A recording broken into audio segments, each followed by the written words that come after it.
তিন বন্ধু মিলে হাঁটতেছিলাম ধীরে, কাকার গাছের পেঁপে দেখে কাকাকে বলে নিলাম পেরে।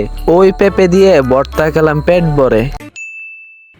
আসসালামু আলাইকুম guys, welcome back to my new blog. তো বরাবরের মতো আবার হাজির হয়ে গেলাম। তো সাথে আছে আমার দুই বন্ধু, ওদেরকে আর নতুন করে পরিচয় করাই দেওয়ার দরকার নাই। আজকের ভিডিওটা কি নিয়ে করবো ওইটাই আপনাদেরকে বলা হয় নাই। আজকে আমরা কাঁচা পেঁপের ভর্তা বানাবো। তো আমরা যেহেতু গাছ থেকে পারবো, তো হাইটা হাইটা চলে যেতেছি গাছের এখানে। পেঁপে গাছ আমাদের তিনজনের মধ্যে কারো বাড়িতেই নাই, তো আমার এক কাকার বাড়িতে ছিল। তো ওইখানে চলে আসলাম, ওনাকে বলা আমি কয়েকটা পেঁপে পেরে নিলাম। নেওয়ার পর আমার বন্ধু এগুলো সুলানির জন্য লেগে গেছে। আমি বলতেছিলাম যে ভালো করে চুলা উপরে যেন কোনো চামড়া টামড়া না থাকে। পেঁপেগুলো ওরা দুইজন মিলে সুলাইতেছে। তো এখানে সবগুলো সুলানির পর তো আমি এখানে সবগুলো একটা একটা করে মাঝখান দিয়ে কেটে নিতেছিলাম। সবগুলো কাটার পর আমার বন্ধু ভিতরে যে দানাগুলা ছিল এইগুলো সবগুলো পরিষ্কার করে নিতেছে। নেওয়ার পরে এগুলো সুন্দর করে ধুইছে। সবগুলো ধোয়ার পর আমার বন্ধু পলনের কাজে লেগে গেছে। ও অনেক স্পিডে করতেছিল, তো ওর হাতটা একটু কেটে গেছে। তো এখানে আমি একটু বলতেছিলাম, একটু বলার পর আমার হাত ব্যথা করতেছে। তো আমার আরেক বন্ধু লেগে গেছে, ও সবগুলো শেষ করে ফেললো। আমাদের ভিডিও যারা পেতে চান অবশ্যই পেজটাকে ফলো করে রাখেন। আর আপনারা অবশ্যই ভিডিওতে কমেন্ট করে বলবেন যে ভিডিওগুলো কেমন লাগে। তো যাই হোক, আমরা যেহেতু পেঁপের ভর্তা বানাবো, তো অবশ্যই তেঁতুল আচার দিতে হবে। তার জন্য আমরা একটা বাড়ির মধ্যে কিছু তেঁতুল আচার দিয়ে দিলাম।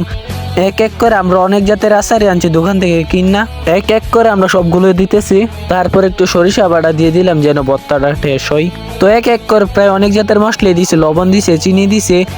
তো সবগুলো দেওয়ার পর তারপর একটু শুকনা মরিচ কষাইলা দিয়ে দিতেছিলাম যে একটু জাল জাল হয় ভর্তাটা। তো প্রায় সবগুলো মশলা আমি একসাথে দিয়ে মাখাই নিতেছিলাম। তো ভিডিওটা স্কিপ না করে শেষ পর্যন্ত দেখতে থাকেন। তো পেঁপেগুলোর উপর আমি মিক্সার আচারটা দিয়ে দিলাম। দেওয়ার পর সুন্দর করে আমি সবগুলো একসাথে মাখাই নিতেছিলাম। আমরা আগে কখনো কাঁচা পেঁপের ভর্তা বানাইনি, এই ফার্স্ট টাইম বানাইতেছি, জানি না কেমন হবে। তো অবশেষে ভর্তা বানান শেষ। দেখতে পেতেছেন কালারটা কতটা সুন্দর। আমাদের ভর্তা খাওয়ার জন্য আমাদের ছোট ভাই বাজাররা দাঁড়াই রইছে। তো এখন খাওয়ার পালা, দেখি ভর্তাটা কেমন হয়। প্রথমে আমার বন্ধু মুখে দিল, আমার বন্ধু বলতেছে অনেক মজা হইছে। এখন আমার দেখার পালা ভর্তাটা মজা হইছে কিনা। তো খেয়ে দেখলাম যে জাস্ট ওয়াও, অনেক মজা হইছে।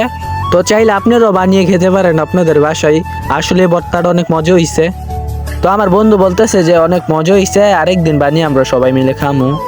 এখানে আমার বন্ধু পুরা বলটাই হাতে নিয়ে নিল খাওয়ার জন্য, যে মিলে মুখটা হাক করছে, পুরো টাইটানিক জাহাজটা ঢুকে যাবে। আজকের ভিডিওটা এতটুকুই, জানি না ভিডিওটা কেমন হয়েছে।